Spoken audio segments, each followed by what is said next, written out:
All right, welcome back everybody to episode 2 of the Building Lifelong Athletes podcast.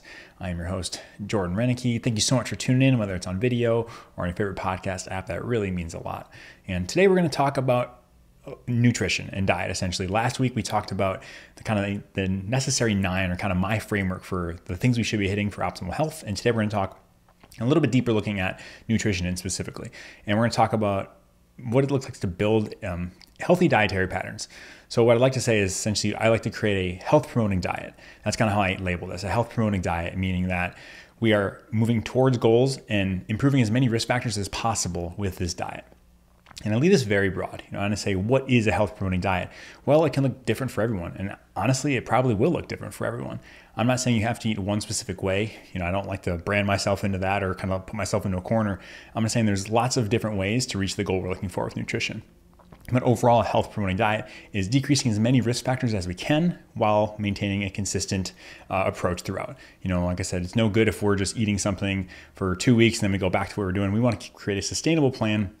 So health promoting diet means we're working towards that goal, we're improving things, and we have objective measures, whether that is quantitative things like numbers that we can track or subjective things like our feelings. And we'll talk about those more in detail later in the podcast. But we want to have markers or ways to kind of check in and make sure, hey, is this going in the right direction? Because the last thing I want to do is we start something, we're eating it, in this specific way, and then we find out, oh my gosh, like my numbers are awful, or I feel like garbage, but I'm continuing to do this. So we want to have checkpoints as well. But a health promoting diet is a overarching term that I like to say, kind of way to describe, is that we're working towards eating better, and it's not specifically worried about one specific way to eat. It's going to be finding the way that works best for you.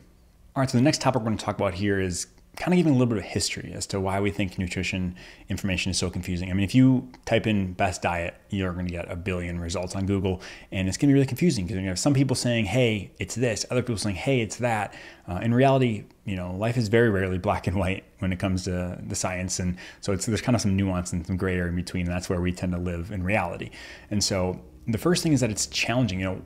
We started nutritional research coming from a lens of scarcity. So we're having nutritional deficiencies because we weren't eating X, Y, or Z, and so we actually didn't have enough. We were lacking in a lot of capabilities. And so what we essentially did was we found, okay, it looks like this missing nutrient causes this disease, so we should supplement there. So we really focused on like one nutrient, one macronutrient, something like that. And that was like how nutritional research really started. And it made some incredible advances, and it made, in our Western society, we weren't having people, having issues from nutritional deficiencies very often. But what that does, it kind of focused us in on single problems, like this nutrient, this macronutrient, this is the problem, this vitamin, this mineral, what have you, this is the problem. It kind of gave us this granular approach of like, this is where we're going.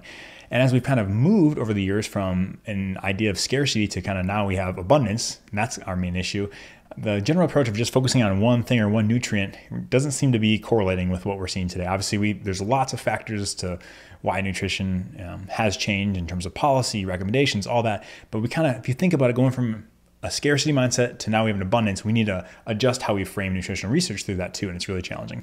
Another reason it's so confusing is it's really, really hard to do good nutritional research. And I have so much respect for everyone who's out there doing that, but it's just so challenging. It's so challenging because, if we're doing, say, a pharmaceutical study, right? You can give someone a placebo pill and another person the experimental pill, and you can see the difference. Here, it's really hard to give someone placebo, food.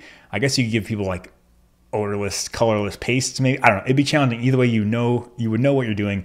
And let's say even if you get a perfect world where you can completely control their food, how long can you really run that for? Maybe a couple of days, couple of weeks, maybe a month. I mean, that's a long time. But eventually people leave those controlled environments, go back to their home, and that's where we tend to see issues. But it's so hard to do really good controlled nutritional interventions because the time frame is also super long. It's not like, hey, let's eat here, and then we're going to check in a couple weeks and see what's going on. I mean, it usually takes months and years to see changes from nutritional changes. So it's really challenging. And a lot of our information that we do get is from epidemiologic studies. So epidemiologic means we're kind of looking at a big data, big amount of data, and looking to try to find trends. And obviously from that data, we can't find causative, conclusions. We can't say, hey, this definitively caused that. We can see associations, which are incredibly helpful. But typically nutrition has lots of epidemiologic studies looking at large things. And a lot of times what we'll find is it's really hard to control for all those variables. Like, let's say, for an example, a common theme we see is that vegetarian diets, people tend to have better outcomes on those. And could it be the diet? It absolutely could be. I mean, there's lots of health improving and health promoting things that are inside a vegetarian diet. But the question is, do those people who eat a vegetarian diet, do they exercise more? They probably smoke less. They probably move more. They probably, take care of themselves more, or kind of really health conscious. So it's kind of these conflicting things, and it's difficult to understand and pull from that. Was it the diet that did the change, or was that lifestyle, or that person who cares about that healthy lifestyle? And so that's really challenging. And so that's just one thing I want to mention as well. And then the third thing is, this stuff's really tricky, in terms of, we think of calories, and everyone talks about like calories in, calories out. Like that's everything. Like if you just eat fewer calories, you're going to lose weight. And you're right. I mean, the math doesn't lie. And if you take in fewer calories, then you burn out, you're going to lose weight. It's that simple, right? Well, yes and no. Yes, from a mathematical standpoint, but no, from a biological, hormonal, psychological standpoint, it's really tricky. We used to think that, fat wasn't metabolically active. Now we know that does. We know that obesity can lead to a whole milieu of hormonal and psychological changes that make it very difficult to, decrease our eating or caloric consumption. So it's just a lot trickier than we thought it was. And so that just adds another layer of complexity. So not only is it tough to do the research, it's tough to kind of change what's going on in our body, and our understanding is changing constantly too. So long story short, research is really tough to do here. It's a really complex subject. So of course it's going to be confusing to talk about this topic. Okay, so the question you might have is, well, Jordan, what diet is best for overall health?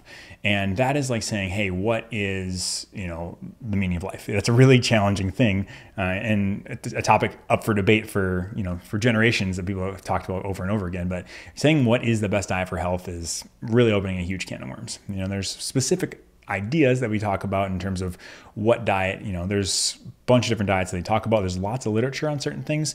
One article that I linked to specifically kind of gave a nice overview of, what are these specific diets? Are there any evidence for them? They looked at things specifically, if I'm gonna read it off here, is low carb, low fat or vegetarian, low glycemic, Mediterranean, and vegan. And those are the big ones that they talked about. And essentially, long story short, the findings were that all of them had benefits in some way, shape, or form.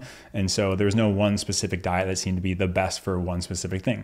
I mean, if you look at it, it can kind of make sense that they all have certain things that we see together, kind of grouping these ideas together. If you look at these diets, they are, not very high in refined carbohydrates, added sugars, lots of trans fats or saturated fats. So like these kind of common things here, and things that they do have a lot of are typically fruits and vegetables, nuts, things like avocado or olive oil, and less red meats or processed meats. And so using this kind of framework, those are kind of the ideas that we're looking for in terms of like, what are the overarching ideas behind these diets? And so these diets all have a lot more in common than they do indifferent from each other. So if you like take a step back, yeah, I know some are different. Obviously, if you look at a low carb approach versus, maybe a high fat or high carbohydrate, low fat approach, obviously there's very different macronutrient ratios, but we see time and time again that people can be successful on these different things. And so it's not so much what you're doing, it's more what's right for you. Can you implement it, and do these certain traits kind of line up together in terms of eating these whole foods, unprocessed? That's kind of the general framework you'll see for most of these diets. Adding on top of that, there's another paper that I'll link to talked about, are there any name brand diets that are better, like the Ornish diet, the Atkins diet, Jenny Craig? And long story short, no, they didn't find that anyone was specifically better for particular markers. It really came down to adherence. Were people adhering to it? And they all had benefits in terms of weight loss. Maybe some low carb had a little bit better weight loss in the short term, but by a year it kind of evened out. And so there's nothing huge or groundbreaking there saying like, hey, this name brand diet, that's probably an expensive way to eat. If you're buying their packaged meal plans, there's no evidence to say that's better than other diets that you can just follow at home.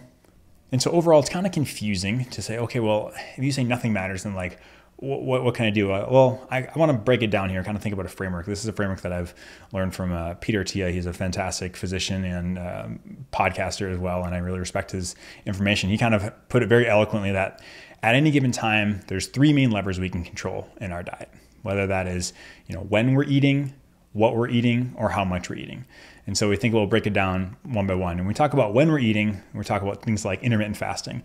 I didn't specifically mention fasting here. I think it's kind of a whole different topic, but it's definitely an option. Like, let's say you're like, no, I'm not changing the way I eat. Like I enjoy how I eat and I like the food that I'm eating, but you still want to make a change, and then maybe you want to lose weight or kind of limit or at least stay neutral where you're at. Intermittent fasting or time restricted feeding is a way you can do that. So you're essentially controlling how much of the day you're allowing yourself to eat. A super common one is to give yourself an 8-hour window, to eat, and then you have 16 hours of fasting. That can be one. There's obviously a bunch of different ways. Some people do one meal a day where it's kind of condensed down to 4 hours. Other people, do intermittent day fasting. There's a whole bunch of stuff. That's not what this is about. But that's kind of our first thing, where if you're saying, hey, I'm not willing to make any change in like what I'm eating, or I don't want to count on what I'm eating, then potentially restricting down our feeding window is a way to do that, to kind of self-restrict yourself in some way, shape, or form. Next, we're going to talk about the food quality. So when I mean food quality, we're going to talk about, okay, I don't want to eat X, Y, or Z. And this is kind of where those individual diets come in, right? So we talk about, I don't want to eat animal products. Okay, well, that's our vegan diet comes in. You're kind of self-selecting out of that. Others will say, I want to, carbohydrate restrict, meaning I don't want to eat too many carbohydrates. So you're kind of doing that as well. And so that's another way we can control diet, by eating specific food items or macronutrient quantities. And then the third lever that we're looking at is how much we're eating, and that's kind of where we're counting calories. Intermittent fasting kind of limits you just from time. You're not counting. There's another way to limit what you're doing, and that's just by counting your calories or counting your macronutrients and kind of limiting yourself that way. It's been very successful for a lot of people. I've done it with a lot of success as well, and that way how much you're doing. But essentially, you are calculating out your total daily energy estimate, and you're kind of figuring out how much you're expending in a day, and kind of going from there, whether you need to gain, stay the same, or lose weight. There's kind of there. But those are the three main levers. And I think it's a really good framework of thinking about, hey, at any given time, I should either be thinking about when I'm eating, what I'm eating, or how much I'm eating. And at any time, you should have at least one of those levers pulled. If you want to be locked in entirely, you can think about three of them, meaning, hey, I know when I'm eating, I know how much I'm eating, and I know what I'm eating. It's down to the, minute detail. That's possible. But, for an average person, we should at least be thinking about one of those three levers. Because if you think about it, if you're not worried about when you eat, what you eat or how much you eat, that's essentially our standard American diet, where you eat whenever you feel like you're maybe hungry, maybe you're bored, I don't know, and you just go ahead and you eat. And so it's really tricky. And if we're not thinking about it, it can be challenging. I mean, there's data out there that shows that the average adult gains about 1 pound per year, and so 1 pound per year does not seem like a lot. And what that means is day by day, you have a very small increase in calories. And we're talking like maybe 50 calories or something like that. I mean, I'd have to run the actual math, but it's not a lot, but it adds up over time, and it adds up over 20 years, and we got 20 years. And so a lot of times what we think about is our body's very good at self-regulating, but we tend to have this creep, and that's our standard American diet. If we don't watch what we're doing, if we're not conscious of what we're eating or the quality of food we're eating, that is almost the norm to expect that we will gain weight, just because that seems to be the trend that we see in the literature. All right, so I've kind of been talking all over the place about this specific diet, that specific diet, and I'm not going to mention them necessarily by name, because I don't think it's really worth it. I think we can find an approach that works for you, and we can talk about that more. We can talk more about individual diets later if we want to, but at the end of the day, it's kind of a framework. Most people have an idea going into it. Most people don't come to me and talk about weight loss and just say like, oh yeah, I haven't heard anything. I don't know. What do I do? What do I do? Like, and a lot of times I say, eat less, move more. Those are what they hear. Or they say, hey, I want to try this diet, I want to try that diet. And so that's kind of half the battle. And so I always say, how do I know if a diet's working? Well, the number one most important thing is, are you able to stick to this diet? So kind of adherence is the term. I talk about that. If you're able to stick to a diet, man, I am so much more excited about that diet than any other perfect diet.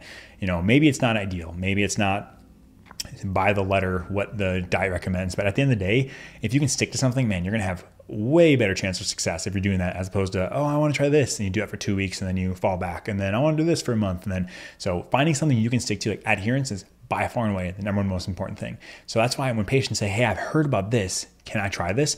I mean, half the battle's already there. We're already like coming in and say, hey, they want to try this. So cool. We already got buy-in from the patient and the client. So we're excited. So let's ride that wave. And then, from there we can kind of tweak things. But if someone has an idea, I'll usually run with it unless it's a terrible idea or I think it's a dangerous idea. Then I'll say, maybe not, and kind of think about it. But, adherence, number one, most important thing. Number two thing that we can do to kind of see, hey, is my diet working, is looking at quantitative measurements. So quantitative meaning numbers. We can look at things like blood pressure. We can look at our lipids. We can look at our blood sugar. And those are kind of like the big three that we're looking for. And additionally, we can talk about body weight or body composition as well. And so if you think about those four, I guess, tie them together. So body weight, blood sugars, lipids, and blood pressure. I mean, those are definitively quantitative numbers that we can look at. You can trace it. If your blood pressure starts off 150 over 90, and on this diet you start going down, then you're 120 over 80. Well, we've made an awesome improvement. On the conversely, if you've started with lipids with an LDL of, let's say, 100, and then all of a sudden your LDL is up to 500, like, okay, well, that's something to consider. We might have to, look at it. and kind of tweak it from there. And then the third thing too that we talk about is that we can look at is qualitative differences, meaning how are you feeling? Are you feeling like you have a lot of energy? Are you feeling good? Are you feeling really tired all the time? Do you feel sluggish? Do you just, feel off? And those are kind of the things that we're looking for. And so kind of combining those are harder because obviously it's subjective, but if you go to a diet and you start having some improvements, but you feel like garbage, that's probably one that you're not going to want to stick on long term. Maybe it's a short-term thing and stick through it, you'll be fine, but it's just something to consider as well. And so it's kind of tricky to say, hey, well, yeah, something's looking good and other things aren't. And that's really where the nuance comes in. And that's kind of the next section I want to talk about is, well, like what if some things are getting better and some things are getting worse? I talked about before the LDL number. That's a common one I see a lot is, if people who are eating low carb, some people respond to that fantastically and all their markers and everything looks good. And you're like, oh, all right, you're doing great. Other people, their LDL tends to shoot through the roof. And if you're losing weight and your blood sugar is getting better, but your LDL goes through the roof, then it's time kind of that question is, whoa, what do we do? And that's really where the nuance comes in, and talking with your physician is, I think, super beneficial to kind of figure out, hey, what's most important to you? Have a informed conversation about what the risks are, what the benefits, and, going for what you feel is most important. Other people, it's kind of talking about, like I said, subjectively, if their numbers are getting better, but they feel like garbage, that's not a sustainable thing. And we might have to tweak some things. And so, if we hit a point where we're confused at all, then I think it'd be time and wise to kind of reach out for help and say, hey, this is what I'm going through. These are what I'm experiencing. What are your thoughts? Should I keep going with this? Should I not? And just kind of working on a conversation. You're going to know yourself better than anyone else. So if you're feeling off, or you feel uncomfortable, or you have specific desires and goals, like let that be known so that we can work together, as a team and kind of figure out, hey, what's the next best step for you? All right, and then another question that I ask about is, well, okay, if I'm going on this diet, do I have to be on a diet forever? And I always tweak that mindset, and I kind of say, well, the goal is not to be on a diet, because diet is something that you're going to do for a short amount of time, right? What we want to do is change your dietary patterns, and that's why I kind of talk about this, building a health promoting diet, meaning this is a diet's a kind of catch-all term for what you eat, but I don't want necessarily to be a diet. I want it to be a lifestyle. So I want you to do something that you can be, see yourself doing for years and years and years and able to sustain it. And so I don't want to just be, okay, I can do this for the month and then I'm gonna be done. There's a time and place for that. If you're a bodybuilder cutting for a show or something like that, or you need to make weight, I get that. And we deal with it. But at the end of the day, I don't want this to be a diet feeling like it's overly restrictive and you're like, oh, I can't wait for this to be done. What I really want is this to be a lifestyle, because we've found time and time again with research, if you can incorporate something into your lifestyle, make it a habit, make it a part of your routine, you're going to do it. Just go through the motion every day. You're not going to think about it. It's going to become second nature to you. And that's what we really want. We want to build these lifelong habits, because if we want to be healthy for life and we want to stay active, it's going to be so much easier if you just incorporate this into your lifestyle rather than having to fight against it every day. It seems like we have a limited amount of willpower. So if every day it becomes a fight against your diet or your nutrition, then that's one less area of your life you're going to be focused on, because you're going to be so focused on that. So the big thing is not making it about today or tomorrow or the next day. It's building something that's sustainable for years and years to come. So thanks so much for tuning in. I know this is a very broad overview of nutrition, but once again, the take-homes from today that I really want you to think about is thinking about those three pillars in terms of when we eat, what we eat, or how much we eat.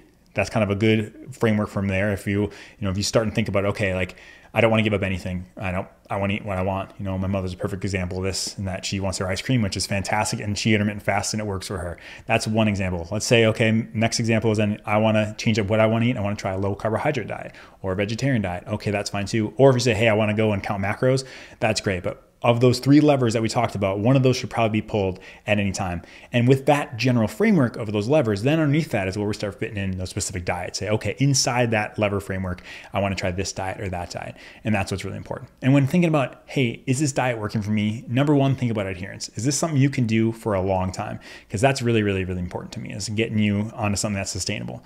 Number two is, hey, quantitatively, how are my metrics doing? My blood pressure, my lipids, things like that. And number three, how am I feeling? How am I performing?